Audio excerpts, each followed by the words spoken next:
All right. Shalom. I want to give all praise and glory to unto Yahweh, Bahashim, Yahushai, Bahashim, Rakakwadash, Barakatah. I'm the brother Cornerwalf, Yahweh Dah, back for another live lesson. I'm going to jump right into it. The title of this lesson is You Need to Take the Word of the Lord Seriously. All right. A lot of things are happening. We're getting closer to Inauguration Day for, Trump. A lot of things are going to be, tossed around. A lot of decisions are going to be made in these coming days. So you got some big things going on with, deportation, this whole TikTok thing, these social media platforms, a lot of things are being put in place, for the coming times. All right. And you got prophets out here putting out this truth. So, the time is now, man. If you're not in, you need to get in. You need to start taking this word seriously. Start repenting, start changing your life. Do the best you can. Do as much as you can while you can. Because pretty soon you won't be able to. So, you got to get your foot in the door, get sealed, and get on in. All right, I'm going to start off in the book of Proverbs. This is Proverbs chapter 14, verse 12. I'm going to stop at 18. All right, and it reads as, there is a way which seemeth right unto a man, but the end thereof are the ways of death. Even in laughter, the heart is sorrowful, and the end of that mirth is heaviness. The backslider in heart shall be filled with his own ways, and the good man shall be satisfied from himself. The simple believeth every word, but the prudent man looketh well into his going. A wise man feareth, and departeth from evil, but the fool rageth and is confident. He that is soon angry dealeth foolishly, and the man of wicked devices is hated. All right. The simple inherit folly, but the prudent are crowned with knowledge. All right. Earlier last week, I went into the spiritual treasures, which is the wisdom, knowledge, and understanding of this truth, right? Seeking the kingdom. All right. As we read here in verse 16, it says, a wise man feareth and departeth from evil. All right. That's what men of the Lord are doing. Wise men out here are fearing Yahweh Ba'ashim Yahushai and departing from evil. And what are the 2/3 of our people doing? Raging, confident in the bullshit. He that is soon angry dealeth foolishly, and a man of wicked devices is hated. All right. They're simple minded. What does it say in 18? The simple inherit folly. They inherit bullshit. All right. They inherit garbage. And the prudent are crowned with knowledge. And what are we seeking? We're seeking this wisdom, knowledge, and understanding. Why? So we can repent, so we can live right, so we can do our righteous rehearsal.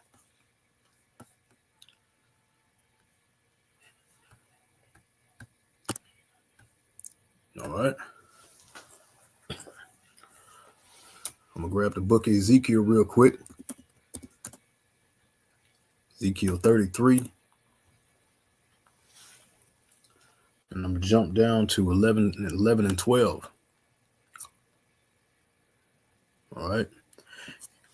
Ezekiel 33 and 11, and it reads, say unto them, as I live, saith the Lord power, I have no pleasure in the death of the wicked, but that the wicked turn from his way and live. Turn ye from your evil way.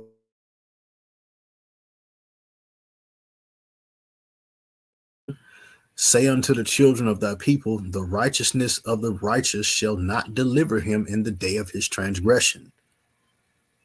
The righteousness of the righteous shall not deliver him in the day of transgression. As for the wickedness of the wicked, he shall not fall thereby in the day that he turneth from his wickedness, neither shall the righteous be able to live for his righteousness in the day that he sinneth. All right. Plain and simply put, if you're righteous and you know you're righteous, you need to stay righteous. You understand? Because what you do in righteousness is not going to save anybody else. What you do in righteousness is not going to save you. It's up to the Lord whether you're saved. But as we read, the righteous find favor. The prudent man, the man who turns from his wicked ways. All right. If you in this truth or you seeking this truth, you need to stay seeking this truth.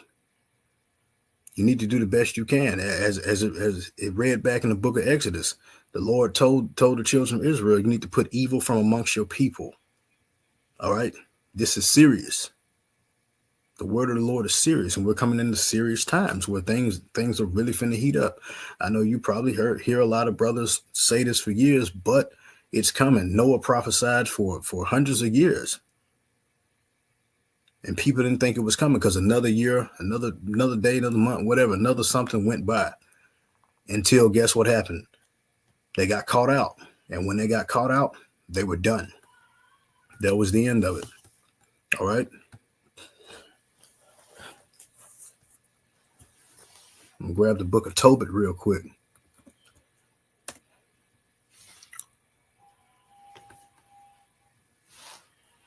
I'm gonna go to chapter 3.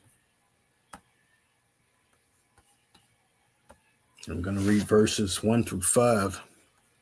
All right, and it reads as Tobit, chapter 1, verse 1. So like it, chapter 3, verse 1. Then I, being grieved, did weep, and in my sorrow prayed, saying, O Lord, thou art just, and all thy works and all thy ways are mercy and truth. And thou judgest truly, it's like it, thou judgest truly and justly forever. Remember me and look on me, punish me not for my sins and ignorances, and the sins of my fathers who have sinned before thee. For they obeyed not thy commandments, wherefore thou hast delivered us for a spoil and unto captivity. Where are we right now? We're in captivity for somebody else's spoil. And unto death, and for a proverb of reproach to all nations among whom we are dispersed. We're dispersed all over the world, among every nation. Verse 5. And now thy judgments are many and true.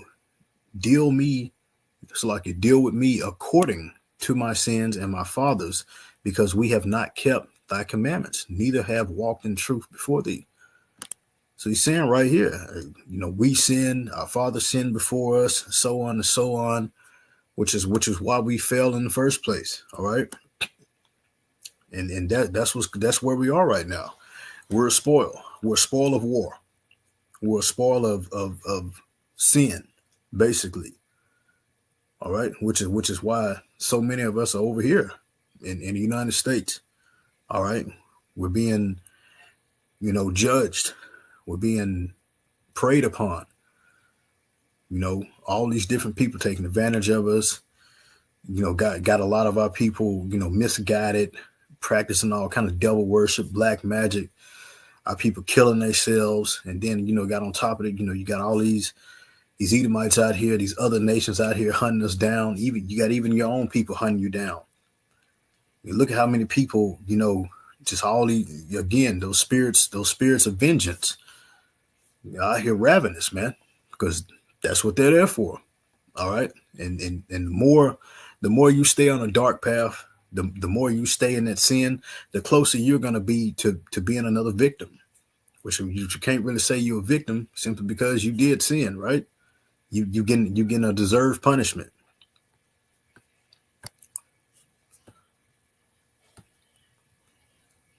All right. I'm going to go to the book of Sirach or Ecclesiasticus.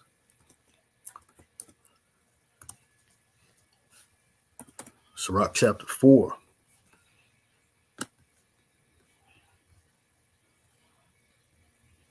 I'm going to grab verse 26 through 28.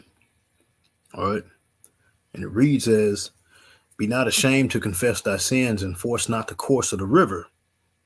Make not thyself an underling to a foolish man, neither accept the person of the mighty. Strive for the truth unto death, and the Lord shall fight for thee. You don't get no simpler than that. All right. When you're striving for the truth, what are you doing? You're repenting. You can't repent when you live in a lie. You understand? If you're striving for the truth, that means you're learning. That means you're growing. That means I'm learning what to do. I'm learning what not to do. You need to be able to admit when you're wrong. You need to be able to, take hardships, endure your trials and tribulations. Okay. striving for the truth unto death. And guess what? The Lord will fight for you. It don't get no simpler. Nobody said it was going to be easy. But at the end of the day, we all got a job to do. If we want to get out of here, Lord willing, you want to get out, escape this judgment on this wicked place, you need to be doing what you got to do, which is seeking the kingdom, following the law, statutes, and commandments to the best of your ability, learning the law, statutes, and commandments, learning what you can and can't change, and just simply doing the best you can in this truth.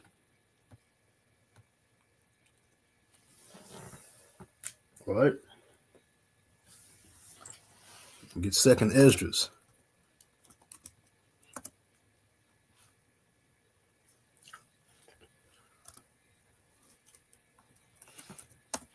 We're gonna go to chapter 7. I'm gonna jump down to verse 49. All right. Second Esdras, chapter 7, verse 49, and it reads as, "For what profit is it unto us, if there be promised us an immortal time, whereas we have done the works that bring death?" There's no profit in it. Plain and simply put, we were promised an immortal time, but we sinned. That's why we started being mortal. There is no profit, in the works that our people do today. Whether you're going to work for money, whether you're striving for, the opposite sex or whatever, where you striving to look good and all this, there's no profit in that. Everything here is but for a moment. All right. When people become famous, that's just a moment. It doesn't guarantee you anything. You look at these millionaires, you look at billionaires, you look at trillionaires. They're not immortal. All right. They're on a time clock just like we are. Everybody's on a time clock. We're all on borrowed time. Doesn't matter who you are. Doesn't matter how much money you have. We're all on borrowed time. It don't matter if you've been broke and poor all your life and you lived on the streets, you're still gonna die. It don't matter if you've, moved up in the world and gained prosperity or whatever, you're still gonna die. It don't matter if you was born rich and you've been rich. Guess what? You're still gonna die. The haves and have-nots, it doesn't matter. We're all on borrowed time. All right. And there's no profit to be gained from being out here in the wicked world. The wages of sin is death, period. All right.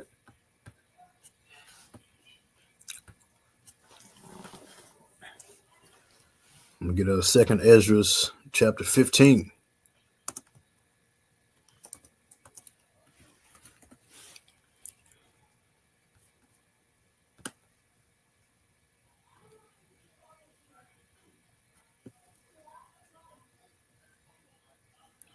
Second Esdras chapter 15 and verse 26. And it reads, "For the Lord knoweth all them that sin against him, and therefore delivereth them delivereth he them unto death and destruction." The wages of sin is death. Again, he knows everybody. He knows what you're doing. You can't hide from him. You got a lot of people out there that sit there and say, "Oh, I got to go over here and do something, but I got to hide from the Lord." You can't hide from the Lord. Hell, if you can't hide from Esau, you know what I'm saying? You ain't finna hide from Yahweh Shem Yahushai. The elites, nobody, they can't hide from anybody. All right?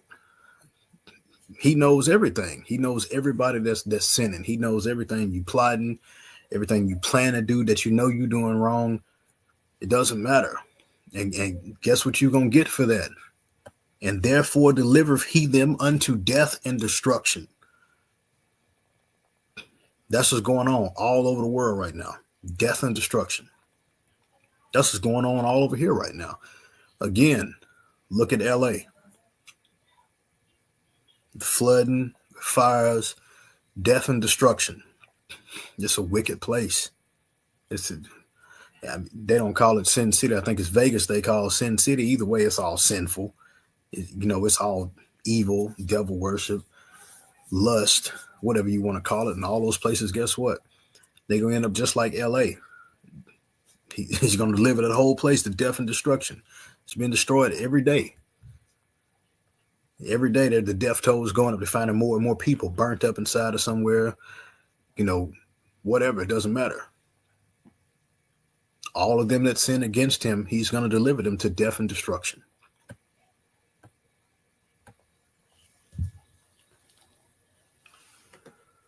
I'm going to go to the book of James. We get James chapter 1 and verse 12. All right. James chapter 1 and verse 12, and it reads, "Blessed is the man that endureth temptation, for when he is tried, he shall receive the crown of life, which the Lord hath promised them that love him." All right. We just read in Esdras about the immortal life, right, that was promised. Okay, here you go. The whole point was enduring temptation. Blessed is a man that endureth temptation. And in that final hour, what's going to happen? We're going to be tempted. Our people are tempted every day. Everybody's tempted every day. Tempted every day. Whether it's something that's pleasurable, a woman, some drugs, doing something for, something that you ain't got no business doing for money. It doesn't matter. They're all temptations. Everything is a temptation. When you know that you're going to be offered something to do something wicked for something, oh man, I may need that. Oh man, I want that, but I got to do this for it. That's a temptation, man. Anybody that's righteous, they're going to look at them and be like, man, I'm not going to do that for that. That's not going to get me nowhere. You feel what I'm saying? We're tried, and we're gonna be tried even more during these dark times. They might, and man, you got to take the MOTB for a piece of food, like Esau did. What did Esau do? He sold his birthright to Jacob because he thought he was gonna die. He said, "What good is this birthright to a man that's gonna die?" For what was it? A pot of porridge, some lentils. He didn't care. You got a lot of our people out here. Oh man, that YOLO bullshit. You only live once, and get out of here with that. If you only live once and you're gonna die and go to the spirit world, wouldn't you have rather lived a better life so you can say, well, at least I live honestly or more righteously? Not people here. Obviously, they don't care. That's why only a few can receive that crown of life. All right. And it's going to be who? It's going to be the hopeful elect, the 144,000, the ones who repented, the ones who endured that temptation, who were tried, as the scripture says, acceptable men are tried in the furnace of adversity. All right. Temptation is how can I put it? Temptation is that trying hour, that hour, the hour of temptation, that pinnacle of Jacob's trouble, which a lot of people out here, man, they just not going to get it. They still planning on 5, 10, 20 years from now. We're going to be here 5, 10, 20 years from now. You may not be here tomorrow. You feel me? There's the snowball effect that's happening every day. And you still got the majority of these people not taking the word of the Lord serious. They're not repenting. They're not, trying to get away from wicked things. They don't want to get away from a lot of wicked people, and they're just going to keep doing what they're doing, thinking something's going to change, and it's not going to change. It's not going to change. You got to make the change. All right. You got to find it within you to do the right thing. And if you can and you do, then the Lord will keep you going. He'll keep pulling you through. And if not, as we read earlier, he's going to deliver you to death and destruction. All right. Again, take the word of the Lord serious. Playtime is over. All right. But that was just a quick lesson on that. Lord willing, whoever's watching, Lord willing, you edified. Lord willing, you keep pushing, persevering through the hardships of this world. I'm Quantum Wafi Hawadah. I'll be coming back with you, Lord willing, another time for another lesson. Shalom.